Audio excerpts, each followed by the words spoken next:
Lobsta Productions. We are being hypnotized by people like this. Newsreaders, politicians, teachers, lecturers. We are in a country and in a world that is being run by unbelievably sick people. The chasm between what we're told is going on and what is really going on is absolutely incredible. Oh yeah, dude. There's some Nephilim shit. It's like we all know what's going down, but no one's saying shit what happened to the home of the brave. These motherfuckers, they controlling us now, and no one's talking about how they made us fight to be slaves. And everybody's just walking around, head in the clouds, and wanna wake up to a dead in the grave. But then it's too late, we need to be ready to raise up. Welcome to the end of days. Everybody is slaves, only some are aware that the government released. Welcome back, ladies and gentlemen, to another episode of Nephilim Death Squad. Another one. Episode. I am David Lee Corbo, a.k.a. The Raven. That is Top Lobsta, the father of disinformation. Before we introduce today's guest, I would like to remind all of our live viewers that this is a 30-minute preview only. Sometime around the 30-minute mark, we'll be going live exclusively to patreon.com/Nephilim Death Squad, where you can sign up for free and continue watching along, enjoying an ad-free viewing experience, and gaining access to the episode before the general public does, all without paying a cent. In fact, I don't know why you wouldn't do this. I guess you really want to stay on YouTube or you really want to stay on Rumble. Doesn't make any sense to me. Come on over to patreon.com/Nephilim Death Squad. I know exactly why they wouldn't do it, David. They're I don't like, know why. we're, It's free. we're betting that they forget. It's like one of those things. It was like you give your monetary information in, and then in a week later, things are moving so quick. We're about to what see you're paying aliens. for? So kicked out the White House, all kinds of crazy. In a week, you won't remember you're paying us $5 a month for the rest of your life in perpetuity, And that's what we're betting on. That's it, baby. A little bit of the shortcomings of human psychology. Joining us today is Tim Constantine. Tim, for the audience who may not be familiar with your work, let everybody know where they can find you and what it is that you focus on. Thank you. Happy to be here. I focus on hidden history, alternative theories, and just conspiracy in general. My show is Sixth Sensory Podcast. I'm on YouTube, Spotify, Apple, and Patreon. There it is right there. And yeah, man, I'm happy to be here. That's cool. I wasn't expecting you guys to pull this up, so you caught me off guard with that a little bit. That's awesome. He's looking at his stuff. He's like, "Yeah, that's my stuff right there." And I love the intro too. I love sitting through a real live show intro where you're hearing it in your headphones. Like I feel like it does a nice job of like setting the mood. Everybody Yeah. really loves the Vinny Paz thing. That's who does our intro music is Vinny Paz. It's End of Days, and he doesn't know it yet. So when he finds out, he's probably going to sue us, and any money that we will have made in the meantime, we're totally screwed. Can I speak frankly here for a second? Please. Okay, what's happening to me? I mean, we've done this.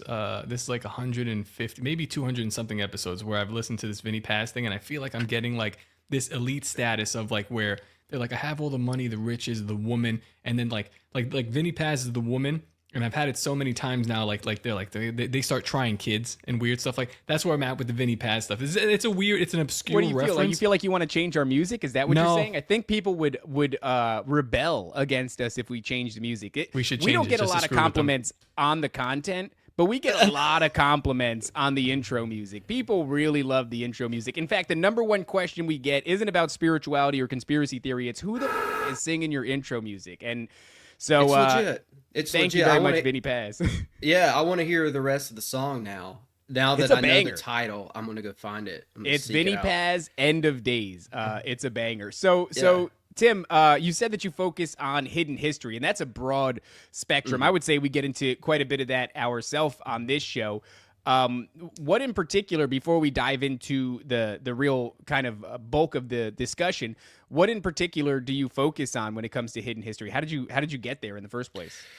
Yeah, well, I focus on now whatever catches my eye because I feel like we have our work cut out for us in that regard because it's like so much of the stuff that we've been told about history and pertaining to even just massive events like World War II is so our work's cut out for us to go and try to untangle all that. So right now I'm going like personally right now I'm working on something that has to do with the valley that Pittsburgh was built in. There was a star fort there. George Washington was involved. From what I could tell, he went through there and basically just a bunch of natives but there was an ancient civilization there as well. So I'm trying to focus on that. That's what I'm working on right now. I just got done working on occultism, and that will probably be something that I'll be chipping away at for my entire life because there's just so much there. But I got into this because, well, I realized that we were being lied to. And I realized that there is something to all this conspiracy talk. I mean, I always loved Coast to Coast. I always loved Jesse Ventura conspiracy theory. So I always had one foot in this world, but I wasn't all the way in. I was still like a half normie. And then, recent events kind of pushed me over the edge. And basically I was just starting to wake up fully right when the pandemic hit, or the plandemic. And that was, I saw what was happening. I think I was one of the few. We probably have that in common. You guys seem like you knew what was up. So just to, kind of build off this, Jesse Ventura was why I saw this coming. There was a really famous episode back in 2009 where he had a whistleblower on. I forget in what context this woman worked in, but long story short, she was no longer in the country. She showed up just to do this appearance on Jesse Ventura's conspiracy theory, or his conspiracy theorist, either way. And she says that, yada, yada, they're using gain of function research to create one day they're going to release it. I know we're off YouTube already. We're screwed. They're going to release it. And that's not even the bad part. The bad part is the compelled that are going to follow it. That was back in 2009. I believe, 2009 that I saw that, and I never let that go. And so I don't know what's happened. Apparently he's had a fall from grace, Jesse Ventura. It's not somebody whose content I absorb, these days, but shout out to him because, if it wasn't for him, there you go. Look at him. He looks like there's something wrong with him though.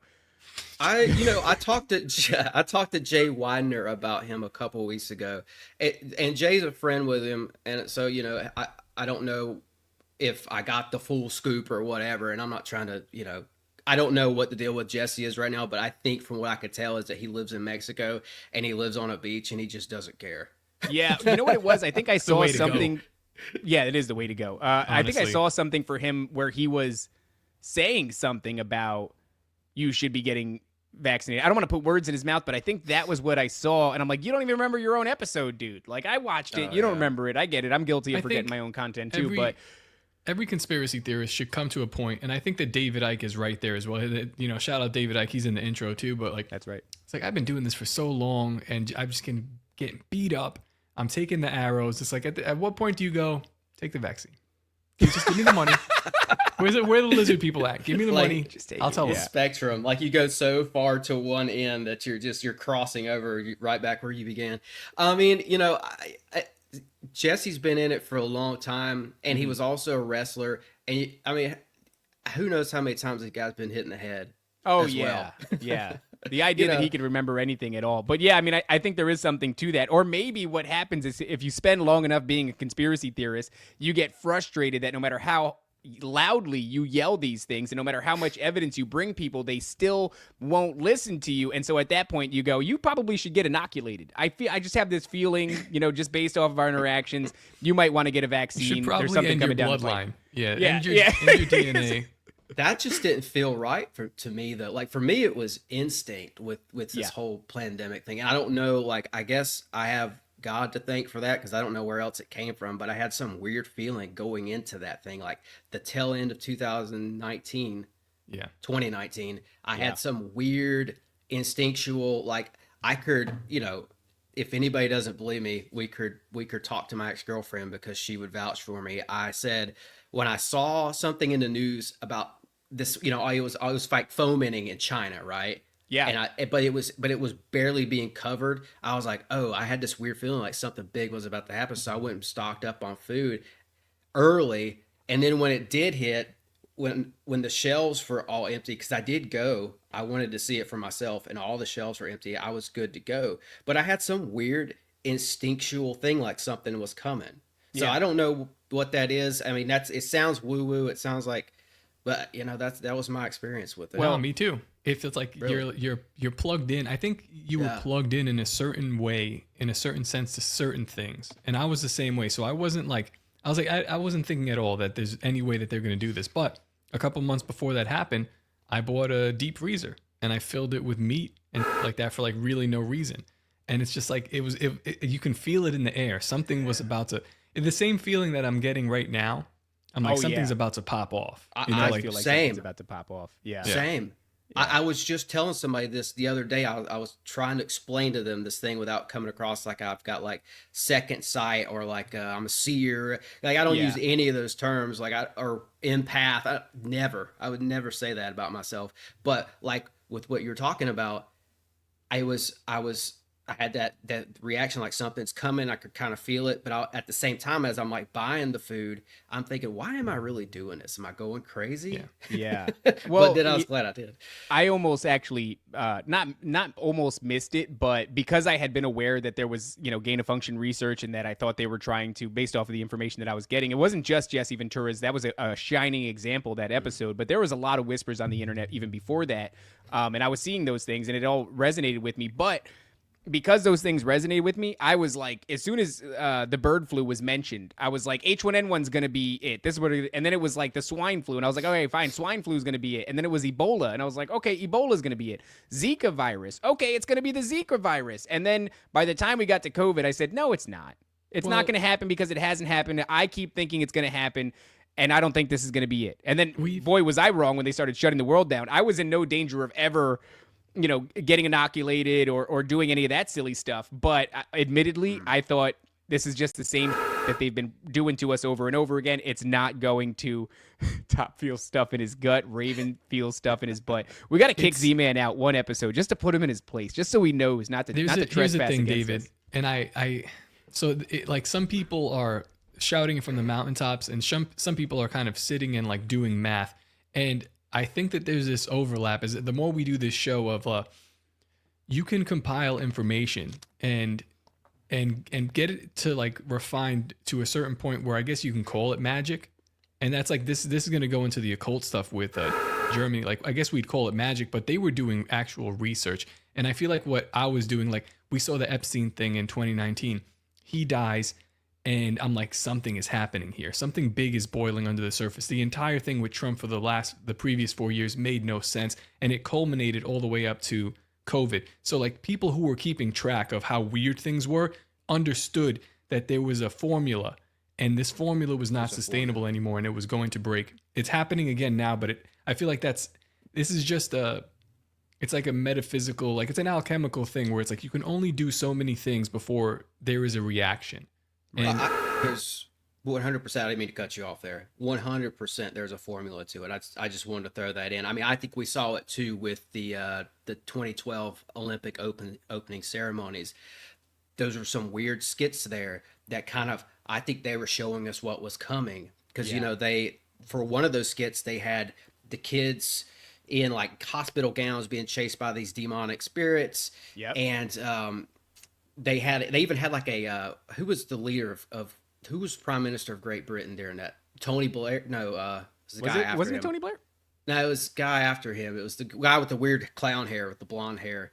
But they had him pop out of a clown box, and then they've got this big Grim Reaper. It's all in that skit. They've got this big Grim Reaper guy holding a syringe. Yeah, yep. Yeah, and he looked like Lord Voldemort, right? In like a big sort of cloak and everything. Yeah. But they're laying out 100% how they're going. There it is, man. Actually, yeah, he's got a wand. He's got a wand, but people were saying it looked like a syringe in some of the shots. Well, but because what's dancing all around his feet, right, are like nurses and everything. Right. There's hospital beds. So the whole thing felt like they're telling you there's a magical spell being casted that has to do with the medical industry, kind of is what's going on there. 100%. And then there was another big skit from that opening ceremony. It depicts the Industrial Revolution, and they called the skit pandemonium, which was Milton's word for hell. And, you know, basically in this skit, they tear up the earth and they erect phallic smokestacks and they glorify the process of sort of like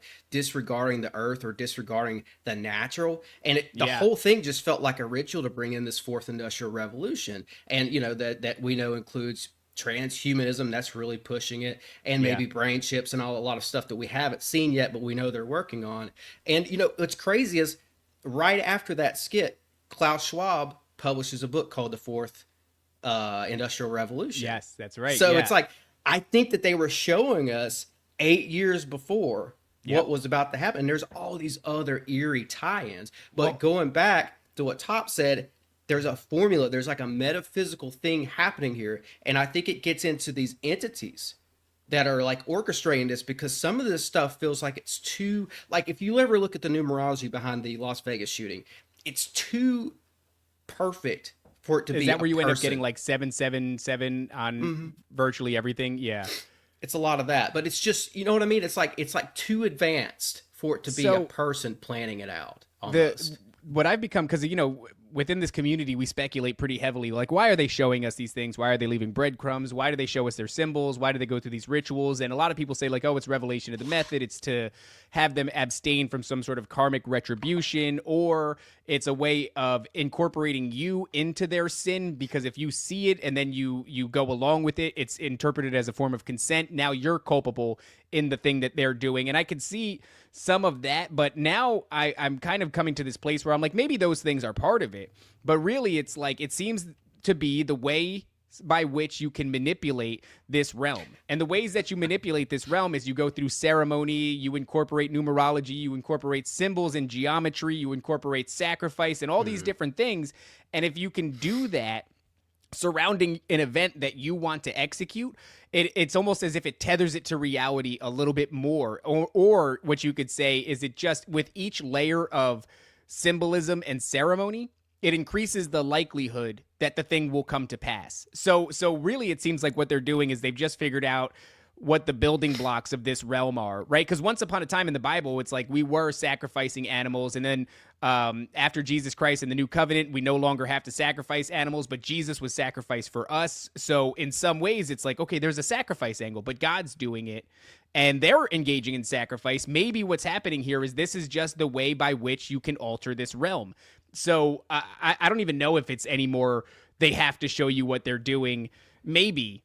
And so maybe they do want your consent, and maybe they do want, you know, some sort of freedom from karmic retribution. I don't really know how much I put into that, but it seems to me like it's just a matter of you have to have all these layers competing with each other to try to like make the next one more advanced and more better. And like I had on Ole Demigard recently, and he had a very similar take to the one you just did, a very similar breakdown. And I listened, and he was making sense, and it all kind of checked out. But I was like, but don't you think that behind all this, if you pulled the curtain back, there is a entity or a fallen angel or something supernatural 100%. behind it? And he goes, yes, but I never talk about it. Or he said something like, I don't talk about it much anymore because I see the look of people's eyes. It kind of goes over their head. And I'm like, but I think that's what needs to be said more, is we need to start naming names. Yes. And we need to start going through the old texts and be like, okay, who is actually responsible for this? Because it's too advanced. They're using the humans like puppets, like avatars to kind of, you know, like they're using the Tony Blair and the other, whatever the other guy's name is. They're using Obama. They're using all these guys to kind of unfold this master plan. But I want to get to the point where we're naming names. Well, Ole is an investigative journalist, and in order for his work to be taken seriously, he has to operate in a realm that's much more nuts and bolts and information based. Luckily, you know, Top and I are self-identified, and we're kind of like blazing this trail and making room for people to start actually talking about the names of these entities. It's kind of the heart of the show. It's Nephilim Death Squad because you know, it's in opposition to the offspring of the fallen and human women, but really it's like the fallen kind of are the catalyst in very many ways. So the name's a banger, but the namesake is we believe at the core of this, the focal point should be these entities, these adversarial entities that hate humanity, that have fallen and are working ceaselessly to corrupt us and get us over to their side, not because they actually want us as like some sort of team member. They just don't want us aligned with God. Absolutely. We just got off with Ed Mabry, and we were talking about the names of these entities and like questioning if we should even use them. Like should we know them? Because if we know them, we use them, and people use them for worship, but some people might use them for control.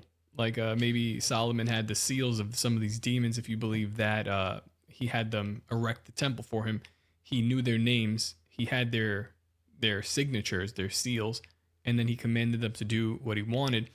And that's also, perhaps that's why we don't know their names. They come to us. We have a deep dive on Andrija Puharich, and he's speaking with the 9, and they came to him. There's 9 of them, and they're giving him the names of the Egyptian Ennead, but that's really the names from some Norse mythology, but that's really the names from some Chinese mythology, but it's always the 9. They're never going to tell you the names though.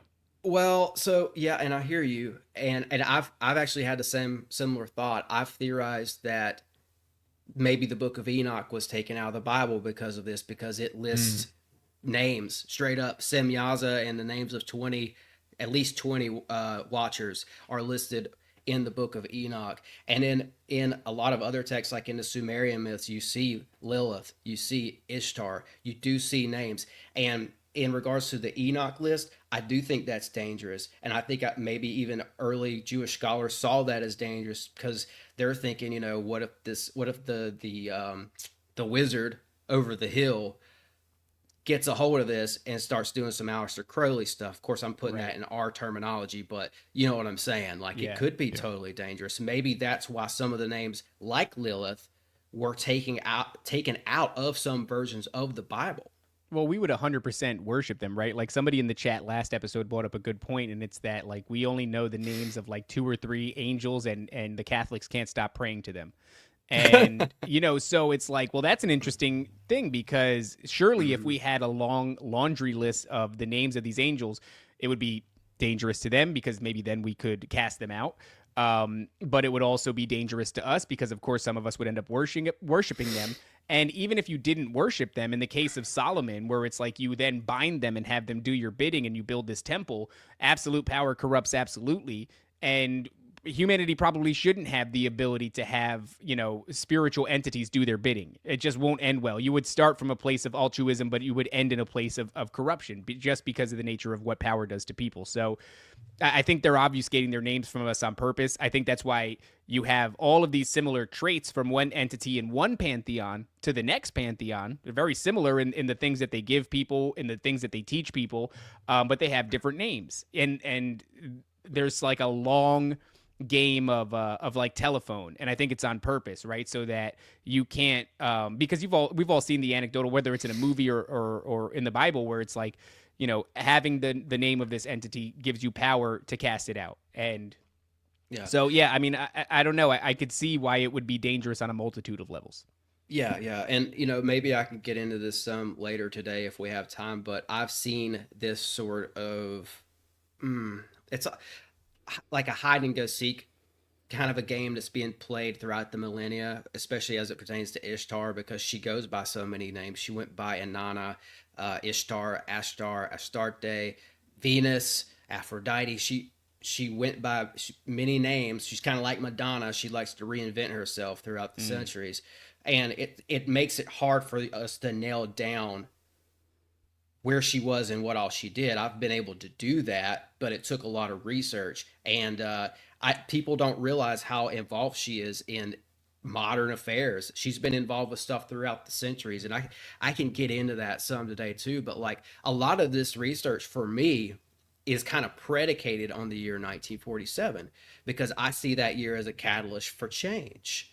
Like everything that we're talking about pertains, because I think that was like, I think we stepped through some sort of a spectrum or something. We stepped into like a new era, because a portal maybe, like it because in 47, like granted before that World War II is raging, and you have the Enterprise, they're causing chaos, right? And the world's in upheaval, but I think 47 was the threshold. I think that they're just like this occult linchpin, because I kind of look at it like this, like in World War II, they shook the foundations, and something happened there that knocked loose like a doorway. It's kind of like in the movies, like if you have like a heist scene and you see where they're packing in explosives around the vault door and they put the dynamite in there and boom, it just blows up. And then a couple, minutes later, when the smoke clears, the door just kind of creeps open. That was 1947. And I think we stepped into a new era for humanity. And that I was think played off of, by the way, Tim, in Hellboy. So in Hellboy, that door that opens brings in this entity into this realm that is so brings about the 1947. 1947, you have the end of the regime, and that's like Operation Paperclip. You've got the next year, the creation of Israel. You've got the discovery of, or possibly the rediscovery of the Dead Sea Scrolls, and then like 48 or 49 is like when Project MK Ultra is starting to do something.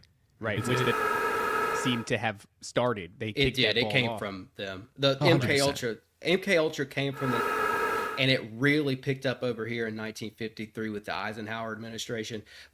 But going back to it, but the roots of it, like Top said, it comes out of the late 40s from for sure. But like the thing with the Book of Enoch and the Dead Sea Scrolls, I want to touch on that, like, because I feel like up until that point in 1947, this book had kind of been forgotten about. Maybe it was hiding out in Ethiopia. Maybe it was taken out of the Bible by 5th century. I don't know, but it was obscure until 1947. And in 47, it's reintroduced to the world. And I think it's reintroduced in a providential kind of way, because the first few lines contain a prophecy or what could be seen as prophecy, that the book itself was meant to be found for a later generation. It says not for just this generation, but for a remote one, which is to come. And also, like you said, I actually have if I could read it real quick, it says, the words of the blessing of Enoch, wherewith he blessed the elect and righteous who will be living in the day of tribulation, when all the wicked and godless are to be removed. That's the very first opening lines outside of the forward. And absolutely. And you mentioned Israel. They did officially become a state in 1948, but in 47, they're doing the talks. They're in the process of becoming the nation that they would become. The Havara Agreement. By the way, I don't blame people for saying that's prophecy either, because in the 8th century BC, in a book called the Septuagint, Amos says Israel will one day become a nation. So, and in 48, officially they did, but in 47, the talks began. And there's a story out there, and I haven't been able to like discredit this yet. It goes like this: the night they pulled the scrolls, the fragments of Enoch out of the desert, they put them in front of the main guy who's going to verify and make sure they're legit.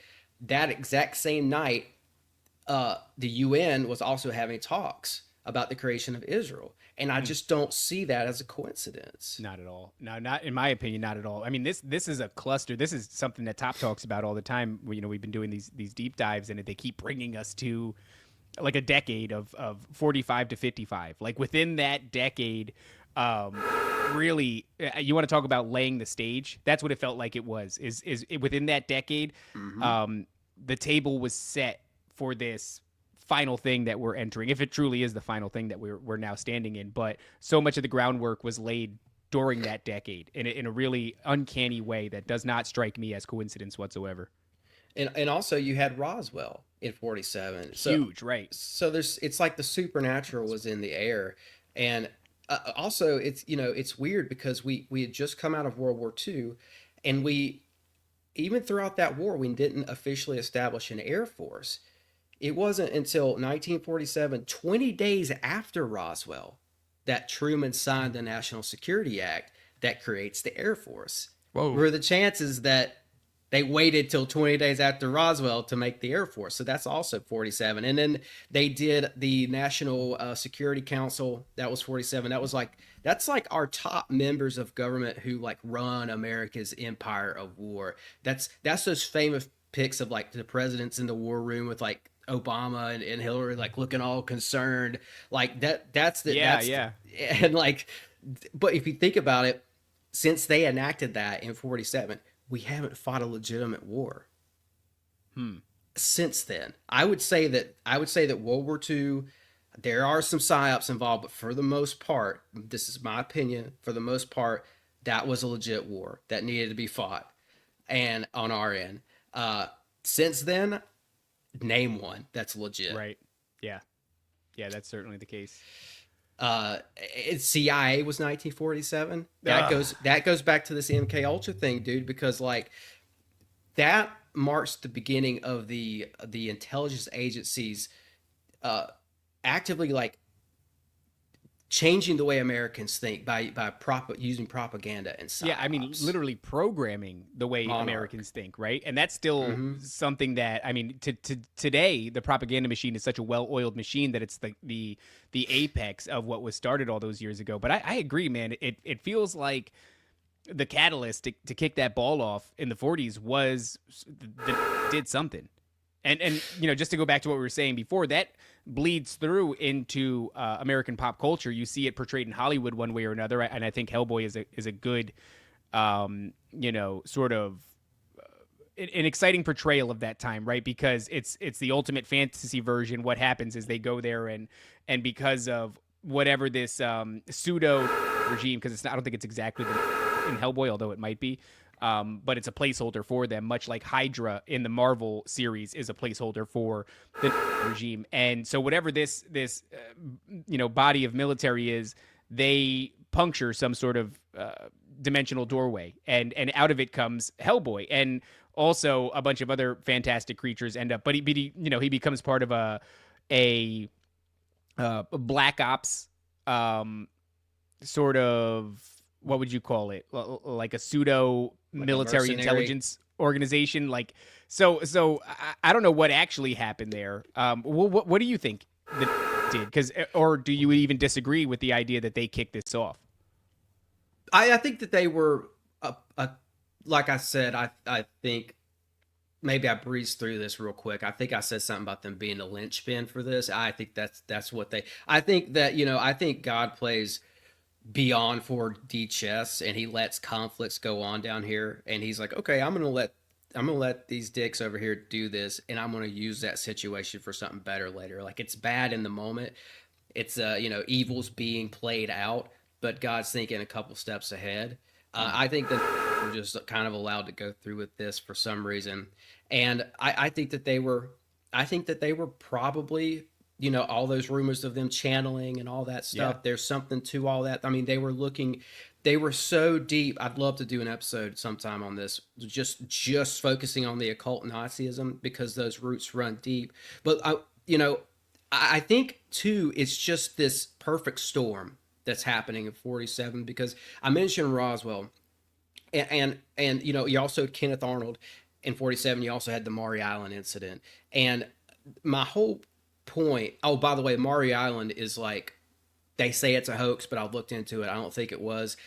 And I think that's where the first Men in Black come out of, is also 1947 in that incident. But the whole point with this is, for me, is like, just 47 is when it's the notion that we aren't alone and we are being visited. That's the rollout. Officially, right. That's the rollout. So the Nazis' involvement before that, it's almost like they just played some sort of role for us to step through into this new era where you have the rollout of all this other stuff.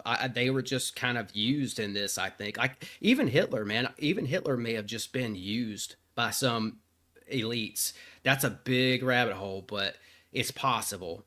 That's something that I've seen before, and you know, I think it's fascinating, but you know, it becomes really foggy, because it's like Himmler was really the guy and Hitler wasn't, but I just don't think a guy like that doesn't know what's going on around him. But before we go any further, I just want to announce to the audience, we are now at the 35-minute mark. We are going to be going live exclusively to patreon.com/Nephilim Death Squad. Sign up there, and you could do so for free. And you can continue watching along, enjoying an ad-free viewing experience, gaining early access to the episode before anybody else does, and continue this conversation uninterrupted. You can sound off in the chat, all that over on patreon.com/Nephilim Death Squad. Otherwise, guys, we'll see you later. So I think that were used to bring in the technology too, man. As you're talking, I'm thinking about that. Like because that's a huge part of this. Is like because this is where things get. Because I think somebody said earlier, paperclip, right? Paperclip in 47, they're integrating their technology with the other superpowers of the world, with us, with Russia, and with Great Britain. And this is kind of where things get weird because there was such an unprecedented jump in technology. And I think it gets into these entities like messing with human affairs, messing around with us, because there's a thought that maybe those advancements in technology have been unnatural, right? Like specifically the stuff that comes around the time of Roswell. Like if you look at the work of Linda Moulton Howe, she traced circuitry and fiber optics back to 1947. She thinks they came out of the desert. She thinks they came straight out of Roswell. that's fascinating because you have Werner von Braun. He creates NASA, but then Jack Parsons works for a sister company to NASA, Jet Propulsion Labs, and he's basically the father of modern day jet propulsion to this day that we still use in NASA. I don't know if SpaceX uses the same. But he's a guy that's out in the deserts with L. Ron Hubbard trying to summon in the Moonchild using Aleister Crowley's like Babylon workings. So it's like that occult tie-in it's right there. That NASA, that tech, that occult.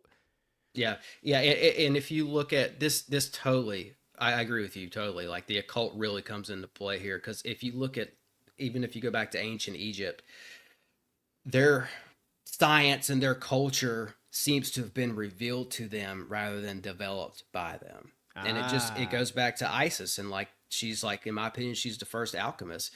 And she was studying magic, and she starts talking to angels, and the first angel she came across couldn't answer all her questions, so he referred her to another higher angel. So she gets introduced to this hierarchy, and it's a doorway that opens for her, where she then goes on to learn the mysteries. And that's how Egypt became Egypt, in part, was because there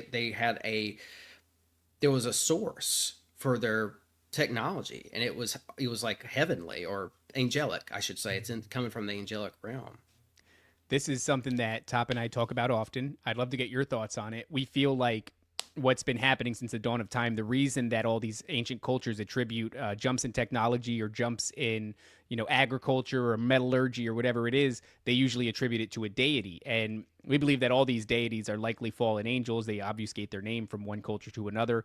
And the point of it is they're trying to get us technologically advanced enough to make communication much more effective, but also to eventually breach this realm in some way where they can now leave this place that's parallel to us that they're locked in, right? The disembodied spirits of the Nephilim.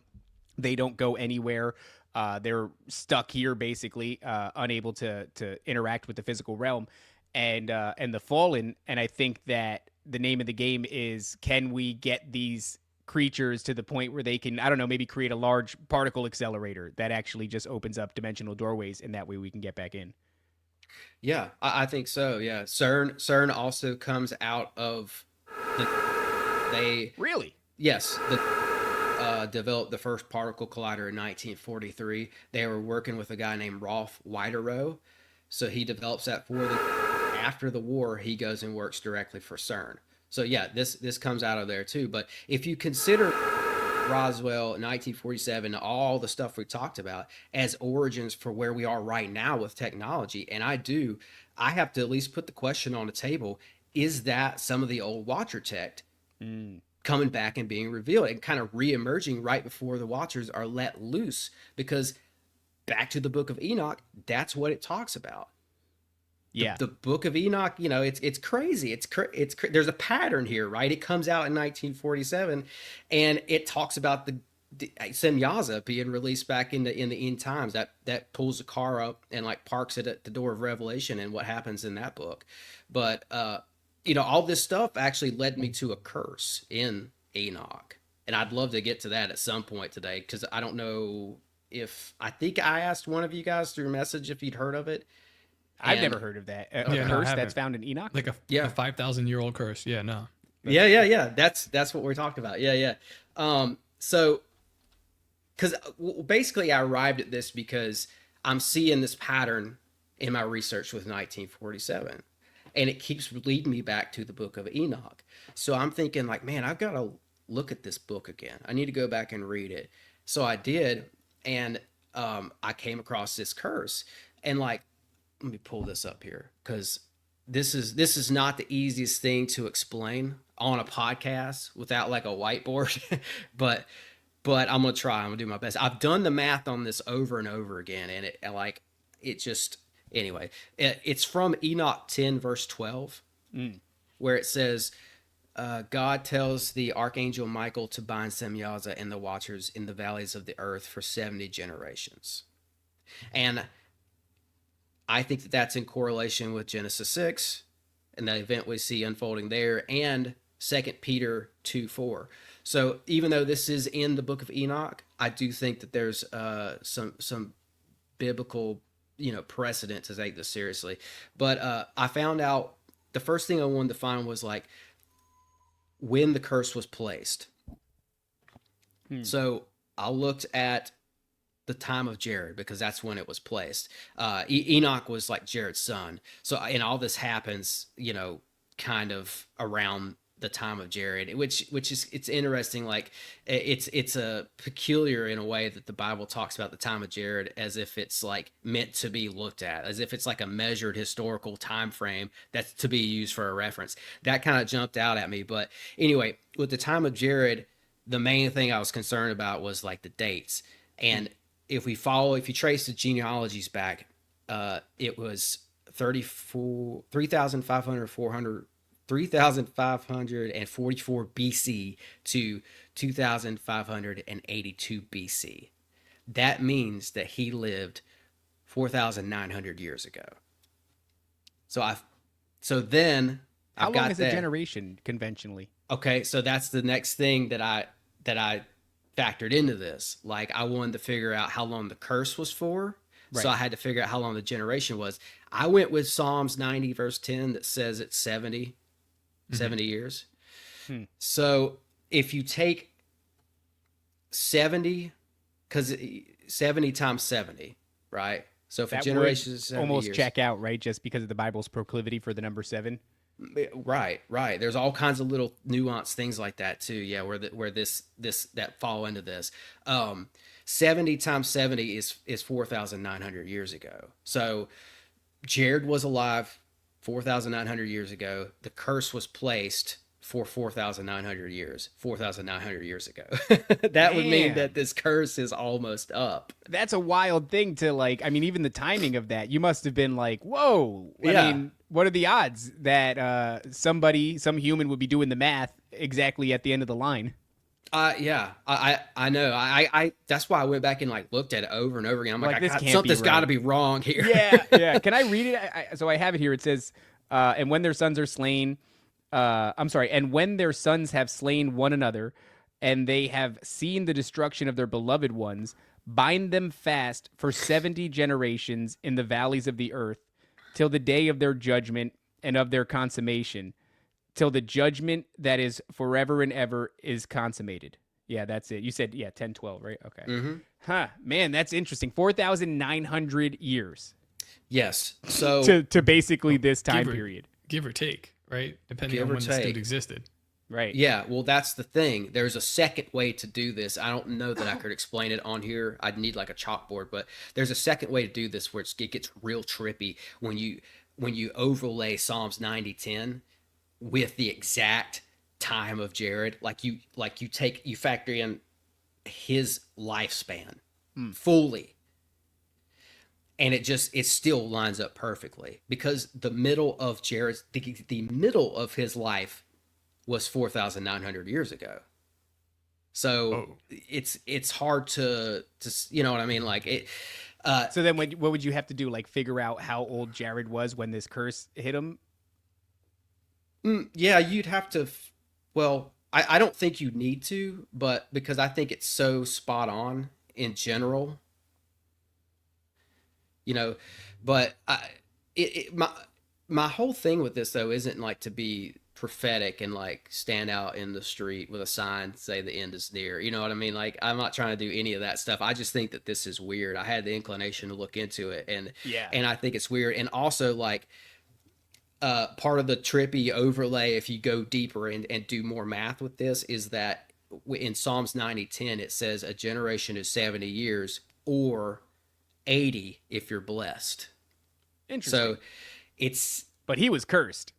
Right, but if you factor in 80 into this, it still lines up with our timeline. Right. Basically. It's not going to make it. Yeah. It doesn't throw it off. It would throw it off by 70 or 80 years. That's it. And so it would throw it off by a generation. Yeah, but it's just too close to our modern time, even with the 80 years. If you use that, right? Well, that's like, all these things lining up, even the whole finding of the Book of Enoch and all this, the Dead Sea Scrolls. I mean, there's a lot.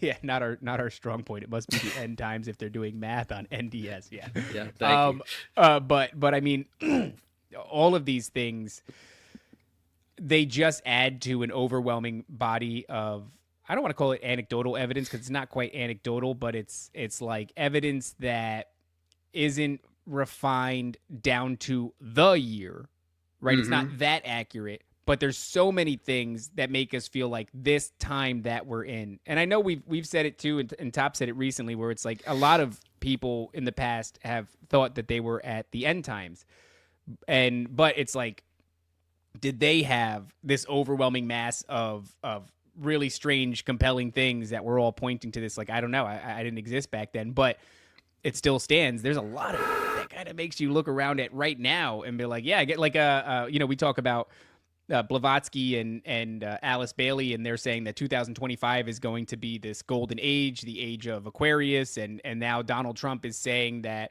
we're moving into the golden age. And he just released a video, by the way. It was an AI video of like all this super dope that's going to happen in Trumpville. And, it looks like everything's a party, and he's laying on a beach with, Netanyahu for whatever reason. But for a flash of a moment, there is a towering golden Trump statue, right? And so they're likening this to, I guess, Babylon, where Nimrod would have had golden statues erected of himself. And I don't know, anecdotal once again, but it feels like we're at the crossroads of a bunch of different prophecies stemming from, Christian or other religions or occult prophecies, and also these strange events like finding, the Dead Sea Scrolls and things like that. So who can blame us for looking around? There's enough there that you should be looking around. Just to be fully transparent too, a lot of people think that a generation is 100 years, and some people even think that it's 120 years. So if that's the case, then that would mean that this curse is still a couple centuries out. It's not going to hit in our timeline. But if a generation is 70 years, the curse is, I'll just put it this way, it's up any time now. It may have ran out 2 years ago.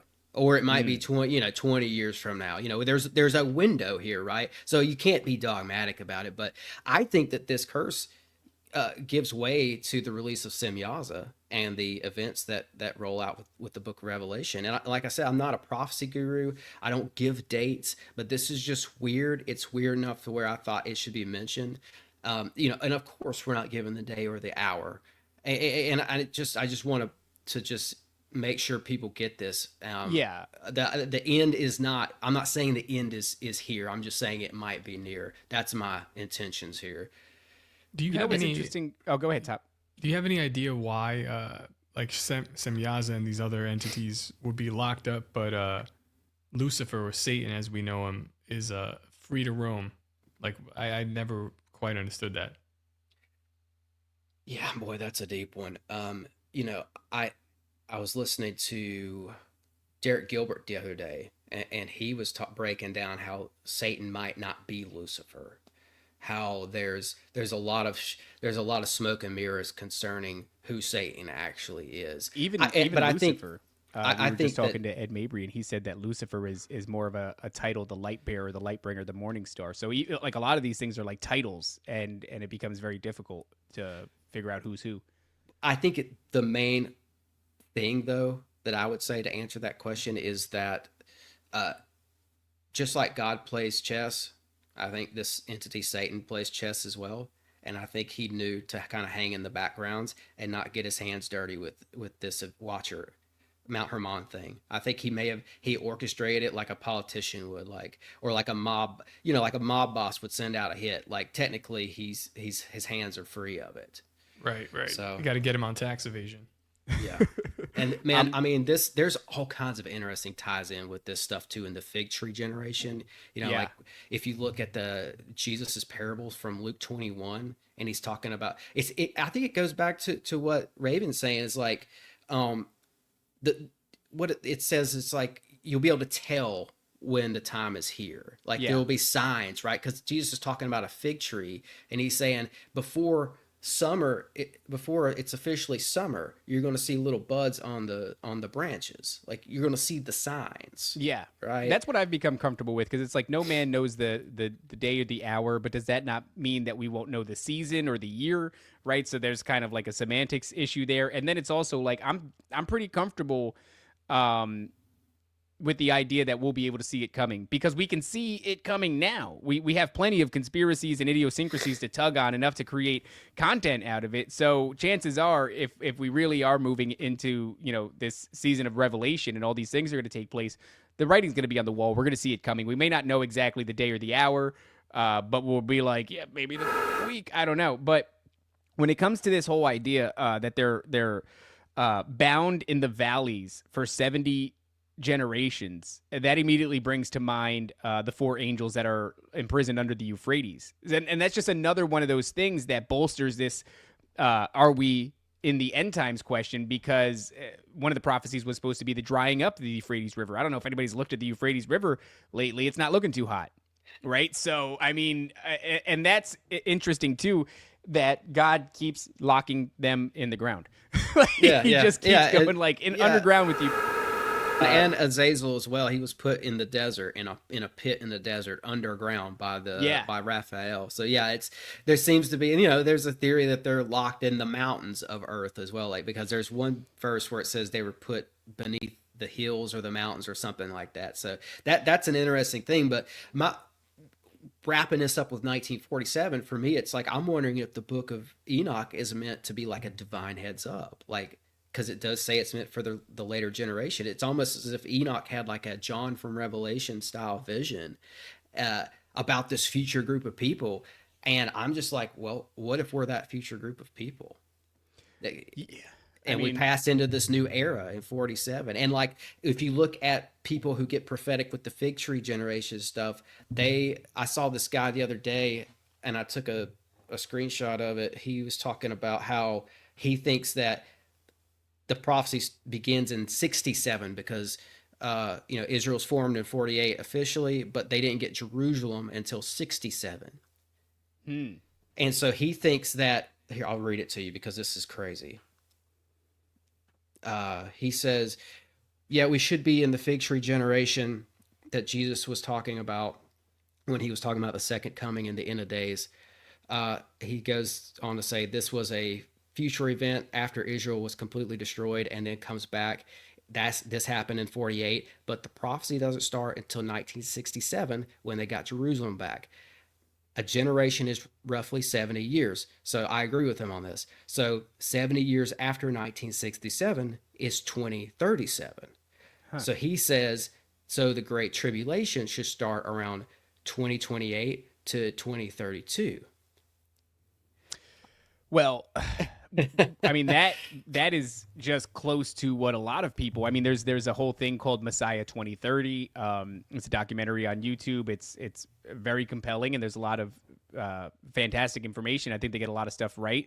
I didn't watch the entire thing because it's hours and hours long. I've heard people say that there are some, minutia that they argue with, but they believe that they can prove that Jesus Christ is, we may not know the day or the hour, but maybe the year is basically what they're saying. And they lay it out pretty well. And even Top and I have been sort of recognizing that Donald Trump is either the Antichrist or is not quite the Antichrist, but they're doing things to make us perceive him that way. Or there's a ceremonial aspect where it's advantageous for them to have him display some qualities of an Antichrist and to go through some ceremony that is reminiscent of the prophecies of the Antichrist. Now, what if it's Jared? What if it's Jared Kushner? What if like it's like 10 years out, like the Antichrist for real is 10 years out, and it's like somebody from the Trump camp who's the actual Antichrist. People even think that it's Barron Trump, right? And so, I mean, look, there's a lot of speculation about it, but basically what's happening is all these people are all talking past each other really about a decade's worth of time. And the semantics just so when it comes to the tribulation, there's a period where there's like a false peace, right? When they say peace and safety, sudden destruction shall fall upon them. The Antichrist is going to make it kind of dope for a while, or else people wouldn't fall for it. They wouldn't beloved him. And so we were expecting like there would be a dope kind of 3.5 to 4 year period, and then it would pop off, and we're suggesting, hey, maybe that 3.5, 4 year period is starting right now with his presidency, this golden age, right, that Helena Blavatsky and Alice Bailey are talking about. And so maybe we do get it nice. Where's that put us? It's 2025, so that would put us at about 2029, and then hits the fan at around 2030. I mean, we're all just speculating within a couple of years of each other. Yeah, I mean, I wouldn't be surprised, especially even, I don't even think we've brought up the red heifer stuff, and just, it does seem like they're right on the cusp of building that what is it, third temple at this point? The third temple, yeah. They're gonna nuke these cows, and then they're gonna use their ashes to sanctify these tools that they're gonna use to erect the third temple. And we were hot on that trail like last year. We were constantly giving updates, and then it became it was too tumultuous, sort of all of the attention that this was getting, and so they actually getting hot. Were people like putting the pressure on you guys? They were getting no, it was like so the no, there's never any pressure on us to do anything. We say stuff, it's unsubstantiated, they get mad, who cares? No. We're laughing because the chat makes fun of every time I use the same word over and over again, and I use tumultuous, and I don't even pronounce it correctly. Yeah, there's a bunch of people running around with this on their chest. So yeah, the end times red heifer prophecy. That's cool though, man. It's like it looks like a barbecue restaurant, and so you look. It does look like it. Yeah, that's great. The thing. Yeah. So what ends up happening is like the Hamas hang gliders, right? It's a kosher restaurant. But anyways, go ahead. One of the Hamas leaders of Hamas said that part of the reason for the October 7th attack was because of the heifers. Like they said that in a televised announcement. And so that became problematic is what I'm saying. There was too much controversy over it. So they stopped televising anything. And it got to the point where I suspected because the heifers had to be of a certain age and they had to be blemishless, and the longer they stick around, the more likely they're going to get yoked or blemished. And so it was really, I thought they were going to do it by Passover of that year. I guess it would have been last year. And we just got no update on it. I don't think that they let the opportunity pass. I think that they just stopped televising it because people were getting upset. It's a possibility that they did it in secret. Yeah. That's what I think. Another weird one too is like a lot of the Jewish people on Twitter, they were like, look at how great this is, and people are just like, this is not great at all, this is end times prophecy. Like, this is fine.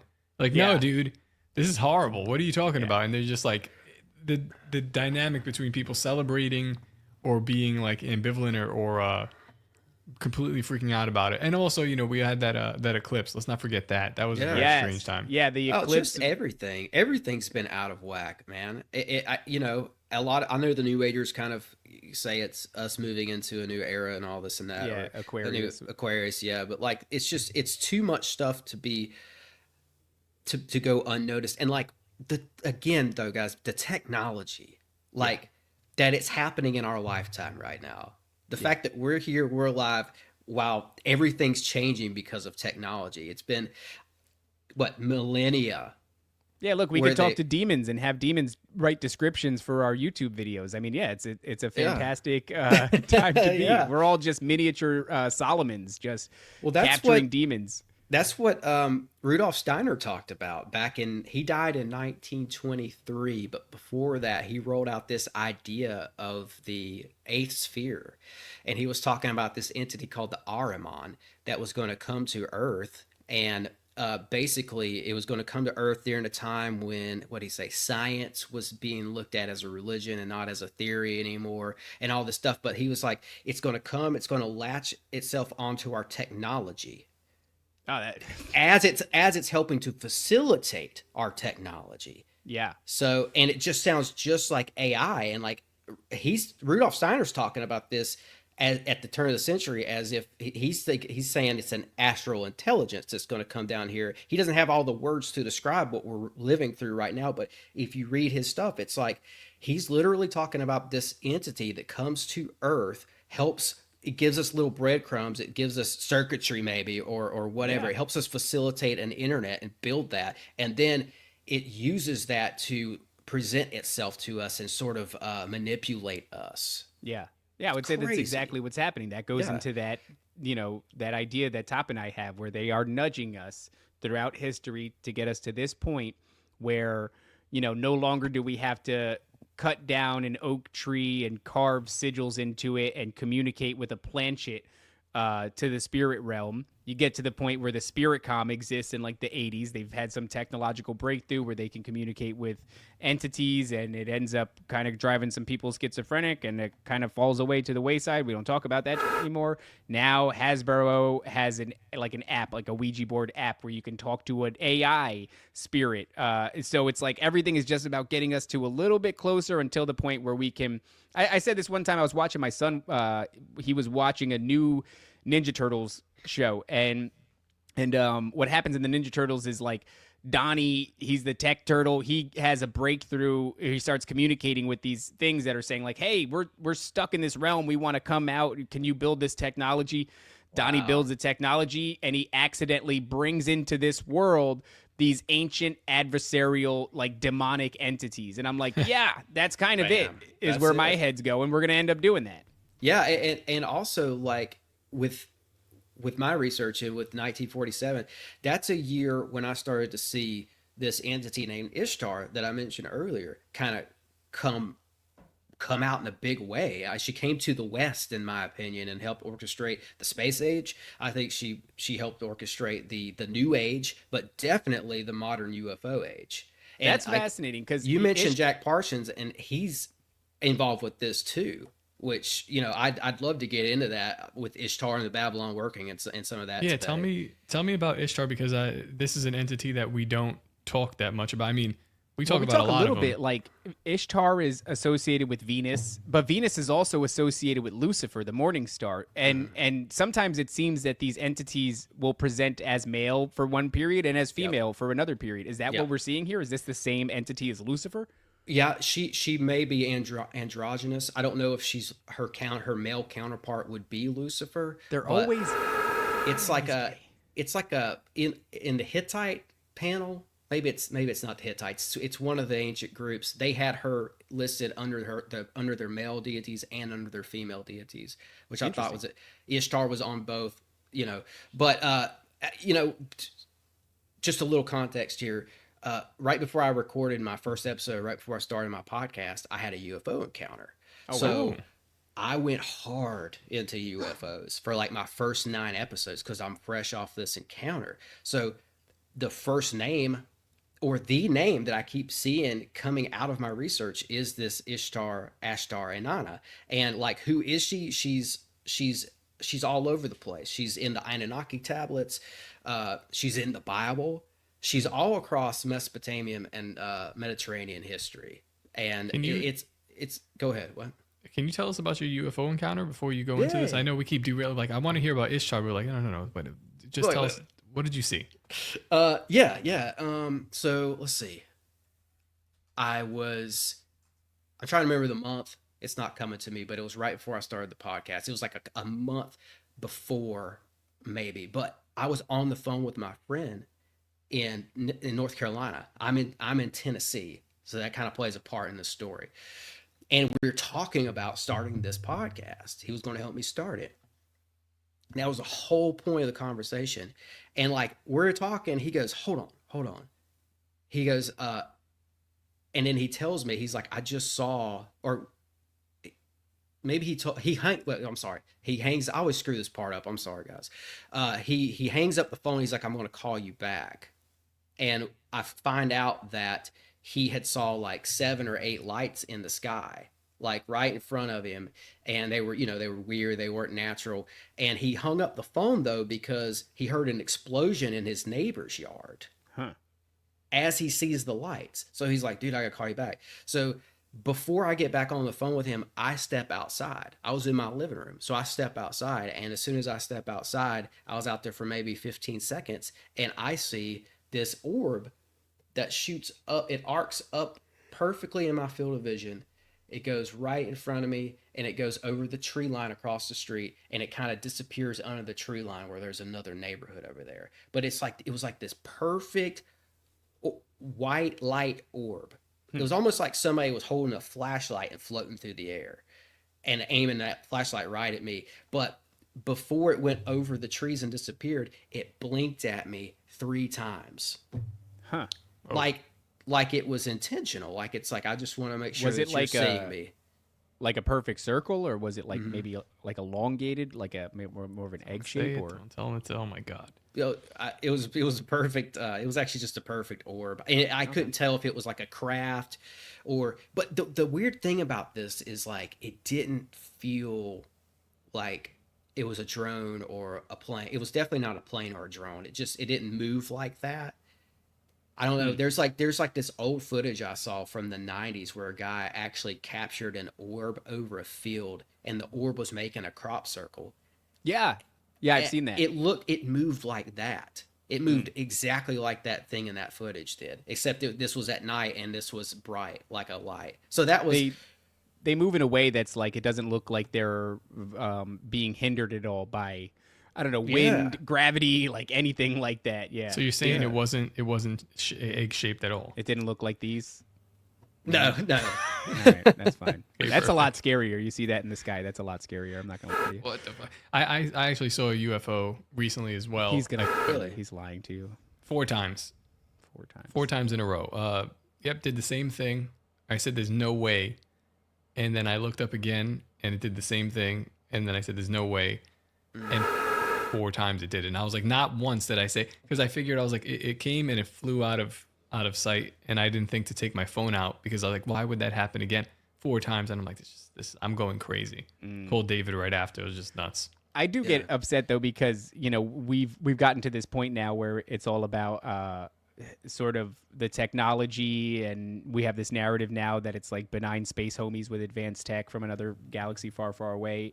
Never mind the fact that we've seen them in some way, shape, or form. Ancient civilizations have reported on them. There's Ezekiel's wheel and all this crazy. And I don't know. We only look at it through the sci-fi lens, or a lot of the normies look at it through the sci-fi lens, and it's agitating. Right. It's almost incredible that they've managed to take something that has been happening since the dawn of time, that I would say is spiritual and of the fallen. Maybe there's some good ones and some bad ones, but it's biblical in nature. And it's been happening forever, and they've turned it into like what the public perceives as like a new phenomenon. And I know it all kicks off in such a big way in the late 40s. But then there are all these like historical religious texts that are describing things that sound very similar. So I would say, if it really did kick off in the 40s, it's a resurgence, more so than a new occurrence. I think it's been going on this whole time. But I think 1947 was when it was like, okay, made public. Right. Officially, it became a public issue, because there was no UFO movement before 1947. Not like there is since then. Oh right? Yeah.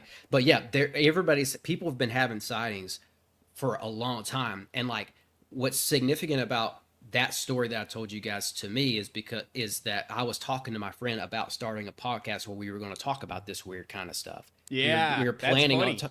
So I feel like there's a trickster element to this. I feel like it wanted me to see it because it blinked at me. It did something really weird, right? Like, if it was just a light, it would still be a cool story, but it'd be like, well, it was a light. I don't, who knows what it was. It's interesting language, trickster. What do you think it was trying to deceive you? What was the nature of the deception? Well, I think that when I started the podcast, I got 8 or 9 episodes in and I realized I've been doing nothing but UFO episodes, and it hit me. I'm like, maybe I'm getting played.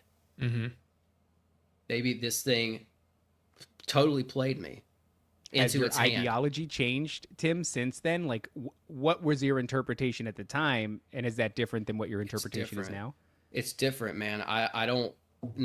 There's more to this than little green men and people from wherever, Zeta Reticuli, and just that whole green man UFO. The presentation we get from Ancient Aliens and from the History Channel or from a special on Roswell, there's more to it than that. And I think that these entities are involved 100%, especially like with this Ishtar thing, because first of all, when I went back and looked at her fingerprints throughout history, I started seeing all this UFO stuff interwoven with it. People will remember like Gilgamesh, right? Like right before we went into Iraq, people remember we found that tomb of Gilgamesh. Well, when Gilgamesh ruled in Uruk, Ishtar was the main deity that they worshipped there. They called her Inanna. And there was a legend that Inanna wanted Gilgamesh to go up with her into the sky because Inanna liked to fly the skies of Earth. That's fascinating. Gilgamesh declines because he says, all the men who go up with you never come back. But it's like some abduction stuff, right? But there's more to it, of course, but like she likes control. She wanted to control his kingdom. She's playing the role of this astrotheological trickster, in my opinion. And it's an indication that she likes to fly. She has some sort of a flying device. And when you look at the Anunnaki tablets from her time period where she was worshipped there, you'll see a sphere with wings. That indicates to me that they had some sort of a flying device. And another thing that I kept seeing is like she's popping up in other places. Like she wasn't just in the Middle East. She was popping up down in like South Africa, all the way in Botswana, where like if you look at local legends there, and if you look at the wall carvings there, I wouldn't be surprised if some early cattle mutilations were happening there, because there was it's still in the local legends there that the gods were making chimeras. It's what we see in Genesis 6. It's the same shit. And she's in all the legends as well as this person who flies the sky. So it lines up with Genesis 6 pre-flood history. But also, so she's down there and she's up in Babylon where Nebuchadnezzar builds the Ishtar Gate. Yeah. And so that's, by the way, the interchangeable character with Gilgamesh. Nebuchadnezzar, Nimrod are interchangeable with Gilgamesh. Yes, that's a great tie-in, man. And like with the Ishtar Gate, if you go and look at that on Google right now, there's all these chimeras engraved and depicted on there. Right. So it's like, dude, that's such a tell. They've been coming down here, messing with, taking cows' eyeballs, taking parts of whatever they need, and I think they've been using it. But like, because I think that maybe what we're dealing with here are like principalities that have armies that have been creating greys and aliens or whatever you want to call them from animal parts. This is the gateway. Can you bring that up again, Top? Yeah. There's like a giraffe. In one of these shows like a giraffe with like a serpent's head, and these might not be the chimeras, but there's a unicorn. There was literally a unicorn on there. Okay, yeah, that's one of them. But and that's a symbol for the Antichrist, by the way. Which one is the unicorn? Yeah, which is why they've been putting it in all the rainbow, the unicorn, the gays. It's all synonymous. They give it to the kids. What the hell is that thing? That's what I'm talking about, dude. That's one of the chimeras. It looks like it's got a snake for a tail. No, a snake for a tail, snake body with like some kind of damn. That thing is whacked. It has horns. And when you look at the Botswana legends, and you look at this specifically at this region, it's called the Sadillo Hills. It's where the locals have this legend of like I said, the gods creating chimeras. The rock carvings in that area depict this like cow with a elephant head or a horse with an elephant head. Just it's like the same reaction. It's like, what is this? So like my question was, how is she going from Iraq to Botswana and she's in these similar legends? And I think it goes back to that sphere with wings, because I think they had some sort of a flying device, because she's here now. Did you know that? Okay, Tim. So check this out. There is a phenomenon that's taking place. I'm so excited. Okay, so any thoughts on eggs before we go any further? Oh God! Oh my God! The cosmic Why did you egg. do this? Cosmic egg. There we go, baby. Okay, so there was an egg retrieval video recently, right? And that was part of this UAP thing that took place. There was a guy named Jacob Barber who was telling a story. This is pretty recently. I think at the break of the new year, Stephen Greer says there's going to be a big development in the UAP space today. Later on that day, we end up getting footage that's released on an official level of an egg getting airlifted out of some landscape. What's significant here is that this egg plugs into the UAP thing, right? So we're talking about UFOs, UAPs, and Jacob Barber looks like an egg. He's bald. He is in this, this helicopter, and he says this on like the national stage on the news. You could look it up. When I was retrieving the egg, I suddenly became possessed by a female spirit that felt like God. And she starts talking to him, and I forget what the said. Doesn't matter. Can I jump in real quick and just say one thing? Please. That's all I got to say. Oh, that's it? Okay. Adding to that, that's exactly what Chris Bledsoe's saying too. He's talking about this being a divine feminine figure. Yep. And that points back to Ishtar for me, especially the stuff that Bledsoe has said recently in that interview he did with the guy. I don't remember the guy's name. He interviewed Trump. He's like a kind of a new Joe Rogan that focuses on whistleblowing. Sean Ryan. Sean Ryan. So if you listen to what Bledsoe says to Sean Ryan, they're talking about. First of all, Bledsoe's presenting like a prophecy. He's saying that Easter of 2026, something is happening. And then he pauses, and Sean Ryan goes, is it the return of Christ? And he goes, yeah, it's Christ, or it's the return of the lady. Yeah. Okay. All right. So we're supposed to be, according to occultists, moving into like a divine feminine energy, the goddess. That's what's coming with this age of Aquarius. If you believe in that stuff, I'm not saying that it's not coming. I'm just saying that it's not good. Now, worth mentioning here is that what was it? We just brought up the number 7. Okay. No. My mind brought up the number 7. I'm sorry. I'm schizophrenic. So, Ishtar is associated with the number 7. So in Mesopotamian mythology, the number 7 is significantly associated with Ishtar, also known as Inanna, because according to the myth, the descent of Inanna, she must pass through 7 gates of the underworld when entering, removing a piece of clothing at each gate. Of course, she gets naked. Symbolizing her gradual loss of power as she descends deeper into the realm of the dead. Why is that significant? What's that? Mm-hmm. She's the Babylon. So that is significant because the number 77 is associated with the divine feminine. For example, egg. It all ties in. So we had this Super Bowl recently. Caesar's Superdome is where it's held. It looks like a gigantic egg. Everything is talking about this egg. Of course, while you're inside, they throw a big Masonic ceremony at the halftime show. And really the only thing that was worth mentioning, besides some like Freemasonic hand symbols, a la Kendrick Lamar, is a gigantic. You think I would have learned this by now? Who is the woman that sang at the halftime show? Does anybody know? Please, in the chat, if you know what her name is, let me know.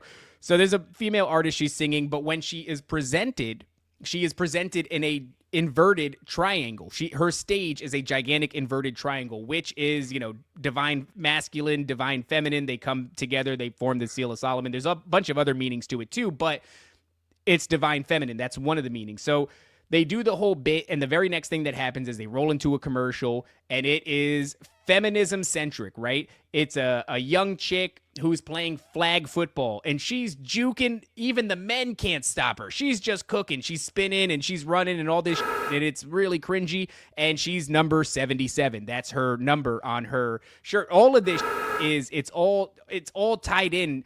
There's a lot of symbolism. The symbolism is off the charts. I mean, in general, just with pertaining to this conversation we're having today, we're living in times where the language of the mysteries are really in our face all the time, and the symbolism is in our face all the time. But beyond that, there's also the 8-pointed star of Ishtar, and it's a symbol that I found in a lot of her old temples.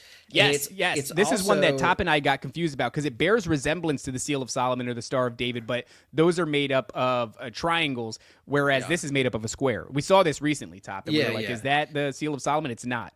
Well, so it's also a symbol that I found painted on some UFOs in the old Serbian frescoes from 1350. Hell yeah. And like the archaeologists and the historians have no explanation for it, but I think it's the Star of Ishtar, and it's right there on the side of a UFO. I mean, like, I can't, you know, beat this point home enough. Is like that sphere with wings, man. It's like it's a symbol that you see used by the secret group of alchemists in Egypt who were associated with the Zep Tepe. They got the symbol handed down to them from Isis. Yeah, the winged sun disk, yeah? Yeah, so the Sumerians and the Egyptians, it's all this technology from this angelic race. And it also, think about this, nobody who ever had an angel sighting, to my knowledge, said that they had wings. Those wings are put on the angels in art to depict that they flew. That's why the sphere has wings, to say this is a flying circle. You know what's interesting, Top? Bring that up again. That page that you got there. So this one, off second from the left, right? The one that's surrounded in a blue circle. That looks, you know, like a version of a lot of the time they're having these drone sightings or whatever the hell they are. When they zoom in on them, all of a sudden they look like these glowing orbs, and it looks like there's an undulating shape in the center of them. It looks a lot like that. Like if you could freeze frame it for a second, this almost looks like our best depiction of what we see in the sky when we see these things appear as orbs. Because sometimes there is inside the orb some sort of geometry that is discernible, but it's a little bit hard to pin down. Yeah. Mm-hmm. This reminds me a lot of that, man.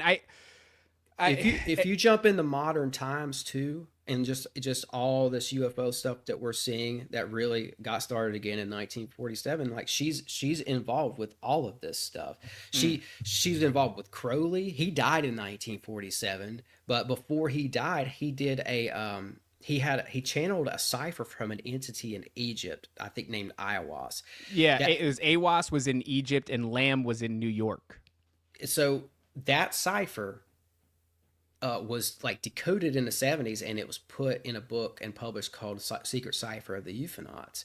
And like the author tells you that like if you use the cipher on key UFO cases, you're going to be able to predict the next big case. They use this in Hellier and some other places like that. But like a big part of the book is the author like applying Crowley's cipher to cases from the contactee movement, by the way, that got started in 1947.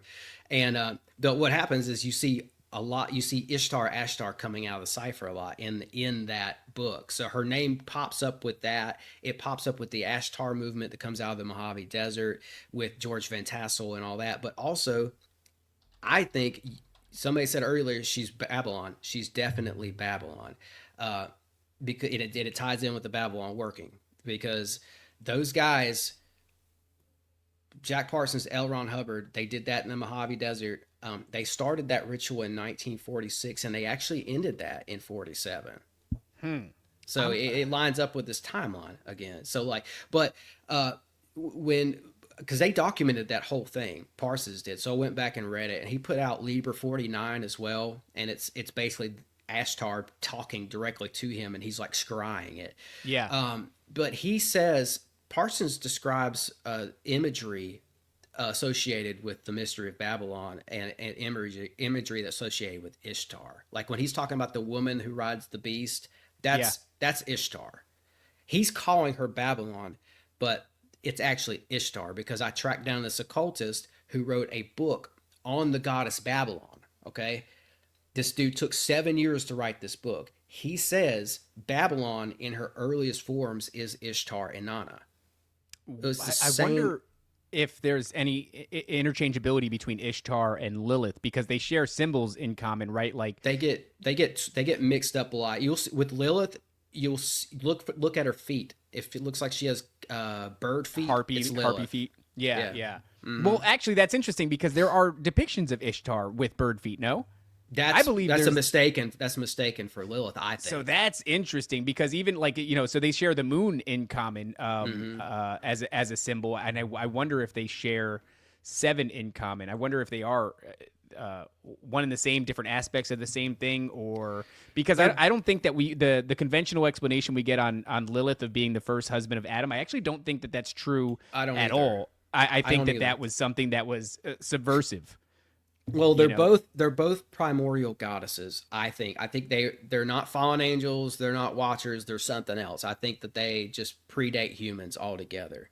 And even if you look at the Baphomet figure, the guy Eliphas Levi who created that, he originally showed that figure depicting two Hebrew characters. One was Samael, one was Lilith, because these Gnostics and Levi, they believed that the serpent in the garden was androgynous. It was part male, part female, and the female part was Lilith. And it kind of ties into the seed war, because when God says, I'm going to put enmity between Eve's seed and the serpent's seed, Eve's seed is humanity. Serpent's seed, according to this, would be partly Lilith. So she's involved with it that way. So I don't think she had any kind of a thing with Adam, but I think that she may have been involved with the fall of man. She may have been present for Nakash, the Shining One. She may have been a part of that whole thing. That's interesting too, because so Ishtar is Inanna, right? That's Yes. the interchangeable name, and that is not a far cry at all from the name of the Vedic mother deity that emerges from the cosmic egg, gives birth to two twins. One attempts to build Earth via the word, fails at it, and the other one attempts to build Earth through alchemical means and succeeds at it. And her name is like, it's pretty damn close. I don't think it's Imama or it's Anana or, it's something very, very similar there. And I think all of this. So when I'm hearing like you're speaking to a feminine entity that this dude, Jacob, what the hell ever his name is, believes is God. That's what he said. He believes it's God, but in no masculine sense. It's like you just lack the discernment to, differentiate between uppercase G God and a lowercase G God, so he's saying that there's this female entity that's communicating with him telepathically as he's retrieving a UAP egg. Right. Oh, okay. And so, and then, I think that this feminine energy is all over this UFO thing, man. And Yes. I think it goes back to her. I mean, and I just see the traces of that. With I know I've been saying 1947 this whole show. I'm sorry, people listening, but I keep don't seeing apologize to them. Don't let them think they have any control. I see it. I see the reason why I think she's a part of it today is because I see her pop on the scene in 47 in a big way. Because, let me just like lay this out for a second. Jack Parsons, L. Ron Hubbard, Mojave Desert. The ritual ends. They start the ritual in 46. Then Parsons is told in 9 moons or 9 months, she is going to be released on the earth. 9 months from that point would be the beginning of 1947. So I think that whatever he did was almost like inviting this entity over into the West. Now, in that same desert, in the same time period, in 1947, is when you see this George Van Tassel guy show up. And he goes on to establish this house and this large UFO center there. It becomes the most successful, and well-known UFO meeting center of all time. And Van Tassel, he doesn't know Parsons, he doesn't know Hubbard. But when you go back and you read his stuff, he's talking about receiving telepathic messages from an extraterrestrial and interdimensional being he calls Ishtar. So if you think about it, she's coming to these two separate people from the aerospace world, because Van Tassel worked at Lockheed. He quit that job to move to the desert. So she's talking to these two guys from the aerospace world in the same desert in the years of 46 and 47. I think it's because she intended to influence the coming space age and the UFO age, which, because out of that UFO movement, you get the new age as well. So it's she's knocking out all this stuff with one stone. There's something there too, right? Because it's like, what is Parsons doing? He's trying to usher in this concept of the moon child, right? And the moon is a symbol that's associated with Ishtar. She's also a feminine deity who gives birth, right? She's a maternal figure. So I wonder if either in some way they're trying to summon in an avatar of her, or is it one of her offspring, actually? But I agree with you, and this is, that's obvious, just speculation. But that feminine energy is all over this, and we're moving into that in a huge way. By the way, if you're paying attention to, your subliminal messaging, brought to you by Netflix, Hulu, etc. A lot of the shows, the symbolism that you'll find these days. Back in the day when I was younger, you'd find a lot of like all-seeing eyes. You'd find a lot of goat heads, pentagrams, yada yada yada. Now I'm finding moons and inverted triangles. In fact, even the Gabby Petito situation was that girl. I think there's something really wrong there. This Gabby Petito, for those of you that don't know, she's basically like a vlogger that ends up getting supposedly murdered by her boyfriend. Her body is found, and her boyfriend's body is also found. He's dead too. Strangely enough, even though she went missing first, his body is significantly more decomposed than hers. Hers almost looks perfectly fine. So the whole thing is very strange, but she has on her bicep an inverted triangle with flowers in it. And then all of her, loved ones, friends, and relatives, they all get in homage of her inverted triangles on their biceps. And I look at this thing like a trauma ritual for the country, right? We got a John Benet Ramsey, and it's to loosh off of us in one way or another. Gabby Petito, despite the fact that millions of people, or not maybe millions, thousands of people go missing every year, for some reason, the nation is gripped by the Gabby Petito story. And for some reason, her story is just filled with all of this symbolism. She's doing vlogs, and behind her, there's only two paintings. One of them is an eye in a triangle, and the other one is a spiral inside of a triangle. Those are the only, that's like, I'm kind of trained by this point to look for what stands out, what's in the background. The only thing I ever find is symbolism, and I find a lot of divine there, but it's everywhere. It's off the charts right now. And I think a lot of what we're seeing right now in this manufactured culture war, which that's exactly what it is. It's a manufactured culture war of modern times that's happening right now, but it's reminiscent of this old pagan worship of these goddesses. You said something about feminism earlier. I think that kind of plays into this too. But they took the moniker in '67 of Lilith. They called the feminist movement Lilith. It was like she was the mascot. It was the second wave of feminism that hit in the '70s, and it was driven by Lilith. But Inanna is a part of this transhuman thing too, in a big way that's popping off right now, because if you look at the old Sumerian hymns, she was praised for being able to turn men into women and vice versa. Men who served in the temple of Ishtar had to become back in the day androgynous. Absolutely, dude. They had to remove body parts and embrace the androgynous. And trans, this goes back to the Nephilim stuff too, because trans was big in Ashtaroth. That was King Og city. And it was a thing in the Sumerian city. So like there's actually an old hymn from the 23rd century BC, I believe. It's from that city and there's a priestess there in a temple who wrote this poem thing. And it's crazy. She said, to destroy and to create are yours, Inanna. To tear out and to establish are yours, Inanna. To turn a man into a woman and a woman into a man are yours, Inanna. So, yeah, I think she's back. Nothing new under the sun, huh? Were you talking about Isis earlier? I think I did mention Isis. Maybe I meant Isis is the one that's depicted with harpy feet. Okay. I could have. I think that was the context. When you were saying that there was another... Oh, there's a Vedic that's Ishtar, Ashtar, Inanna sounding. I thought maybe you're talking about Isis, because she's, you see Isis symbolism throughout Washington D.C. She's the Capitol dome. That's the pregnant belly of Isis. Right. So crazy. I just looked up that hymn, and yeah, man, it's right there. To turn a man into a woman and a woman into a man are yours, Inanna. This is such insane, crazy man. So dude. I think this is just cycles, man. It's like what you're talking about with seeing the symbols that you're seeing right now popping back up. This is cyclical. There's nothing new under the sun. Bam. Well, that's the idea that, like, as in the days of Noah, so shall it be. In the end of days, or something to that effect. I mean, yeah, we're seeing the repeating of all of this same, and I've been talking about it for a while. Probably been saying this since the show's inception. This entire ET UAP that's going on is a very clever and remarkable, really, rebranding of these fallen angels and their offspring. And we've had a long time to rebrand them. We've been using NASA to rebrand them. We've been using Hollywood to rebrand them.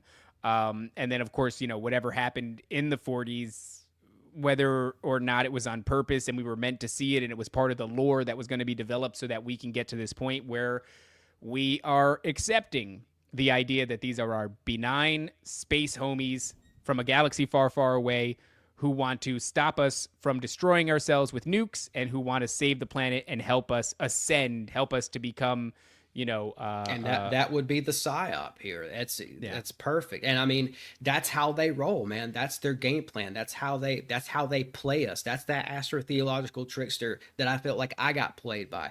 They come to us in these moments in history when we're going through these big shifts. What's funny too is and you I'm can sorry see to their interrupt. influence. No, go ahead. It just in my mind popped in because we think that Rogan is playing a role in all of this, right? He's like compelling you to do DMT. He's compelling you to get into like MK Ultra, John C. Lilly, sensory deprivation tanks, and do. Well, your... I think that plays into this too, especially the DMT culture, because that goes back to the psyop. They might not be little green aliens from some far out planet. This might be an extra dimensional thing. That's what I think it is. What's happening when you take DMT is you're stepping into another dimension and you're having a conversation with an entity that resides there. Yeah, or is trapped there. Sure. But one of the things that everybody always talks about, because DMT is a more concentrated of what? Ayahuasca. Ayahuasca is the long burn, right? That you have like a more profound experience, or rather an elongated experience that's not as profound. But who do you communicate with when you do ayahuasca? You communicate with Mother Ayahuasca. And if that is because ayahuasca is, we've been focusing a lot, Top and I, on how popular DMT has become because of Rogan. You could say the same for ayahuasca. Ayahuasca has become massively popular because of Rogan. Now white people all over the West are going to the Amazon and drinking vine water in mass because they think it's helping them with their psychosis or their anxiety or their ADHD or whatever self-diagnosed ailment they have. And what are they doing? Continuously coming into contact with a female spirit, some female spirit that's, claiming to be some sort of mother figure. That might be even more nefarious than just the regular DMT trips, because I think that part of this big deception that's coming is this divine, air quotes for the audience who's listening, divine feminine energy, this goddess energy that is going to be,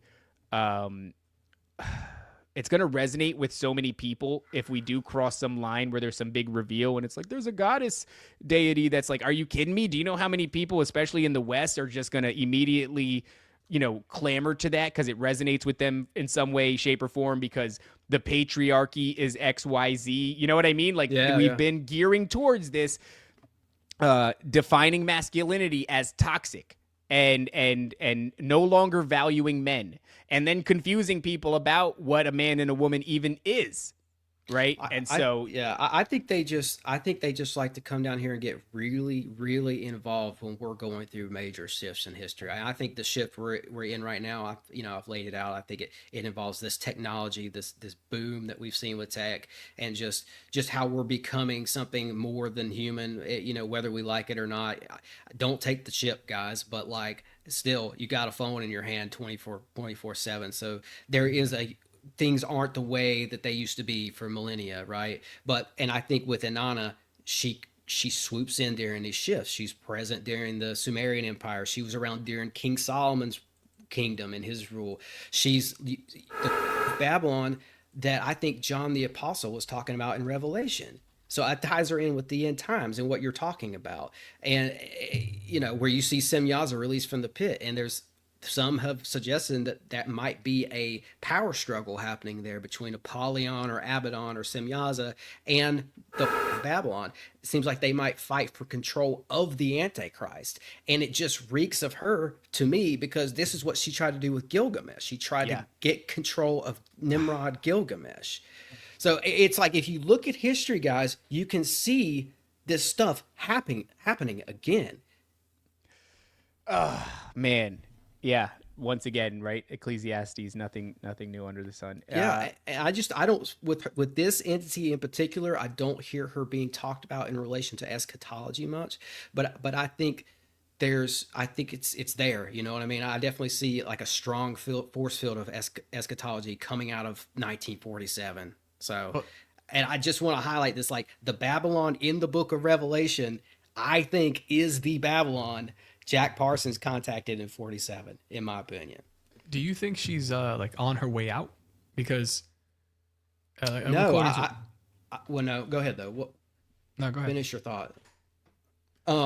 I don't. I think that this UFO thing is just going to ramp up, and I think she's a part of it. And like, I mean, you have a news agency that popped up overnight, News Nation, dedicated just to covering this UFO thing. Almost, you've got guys with podcasts who popped up overnight. They have hundreds of thousands of followers dedicating their podcasts to whistleblowers and this UFO stuff. You've got Obama, who made a UFO documentary that he's sitting on.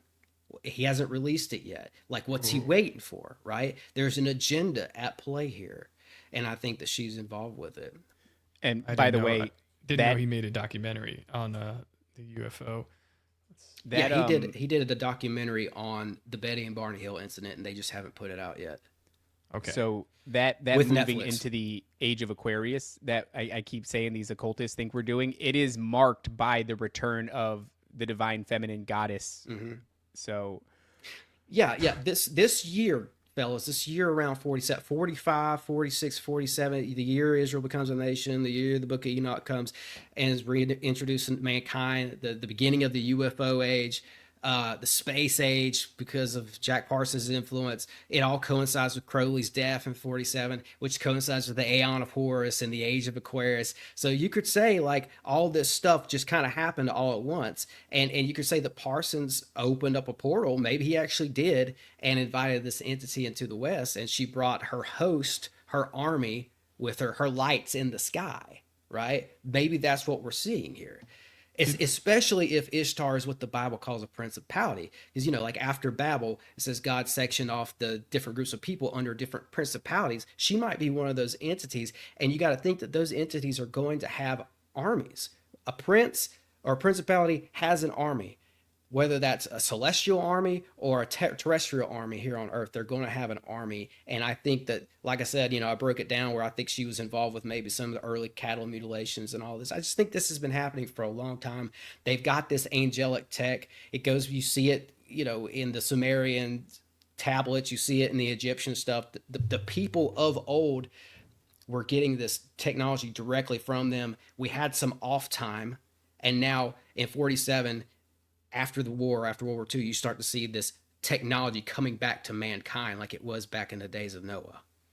Yeah. I think that's Just to what's circle back, when I was saying like the reason why I feel like she's on her way out is because it feels like she's played her role from 47 to now with this UFO narrative, and we're watching it come to fruition. But I feel like we're rolling that UFO narrative right into like possibly the end times or some kind of final deception. Yeah. Like Yeah, that's Or in that transhumanism. Yeah, it's some. Yeah, that stage has been set, and it feels like she has stripped herself now, and she's ready to give herself over to this next thing, this beast system. That's where I feel like we're at. But yeah, she's playing this major role, and she's still active. Yeah. That may very well be, man. And maybe this whole thing that's kicked off since 47, it's all about them trying to get a more of a leash around our neck. And they're using the technology this way, and then when people start getting the neural links, then they're just going to have people by the balls. Like they're going to be able to just beast, right? That's where you're once you and get that it, way, you're fucked. if we're dealing with Ishtar or Semyaza or all of them, they're going to be like vying for power. They're going to want to be able to control hordes of people. Yeah. Because that's the name of the game. It's like even the alchemists, like Pasquale, Paracelsus, they were getting in touch with different cosmic entities. They called them Olympic spirits back in the day, but they governed these different sections of space or whatever's up there. If you don't believe in space, let's just call it the extra dimension. But they govern these extra dimensional areas. And the concept is that there are these celestial or dimensional principalities that humans have been, especially people in the occult, have been interacting with for a very long time. And now I think what's happening is the esoteric castle walls have fallen down, and now you're starting to see society getting involved with what used to be reserved for just a few, the select few. The mystery schools have seemed to like kind of spread out over the masses now. It's almost like a smoke or something. We're all breathing it in. And, you know, depending on your relationship with God depends on how you react to this stuff right now. I wonder if Ishtar is at all interchangeable with Hecate, who would have been in Greek mythology, Hades' sort of right-hand chick. She is symbolized by like a white wolf. She's also symbolized by an owl. And the reason that I ask is because people have been seeing her a lot in dreams lately that I've become aware of. And I've been desperately trying to draw any correlation that I can, if there is one to be drawn, between sort of Hades and Hecate, interchangeable with potentially Baal being a title, you know, lord or king. Hades is the lord of the underworld, so that could fit there. But I just, something in my mind now is wondering if we could find a through line from Hecate to Ishtar. I wonder if there would be anything there, because Ishtar, it said the significance of the number 7 when it comes to Ishtar is that she has to descend into the underworld and pass through 7 gates of the underworld, you know, to achieve whatever the hell it is she's trying to achieve. And Hecate is sort of a, you know, she dwells in the underworld at Hades' side. I mean, yeah. And I think this stuff is all very real, guys. And like, I debated on whether or not I should come out talking about this as if Ishtar's a real entity. You know what I mean? Like, I thought about my approach with this. Like, am I going to just tell people that I believe that this is a real thing? Hell yeah, dog. And like, I just went with it because I do think that, you know, but like a lot of weird stuff has happened to me while researching this. Believe me. It's like, I remember back in like youth Us group, too. I remember like the youth pastors used to always tell me, like, if you ever look into demonology, expect something to happen. Yeah. Right. Yeah. And that's what it is.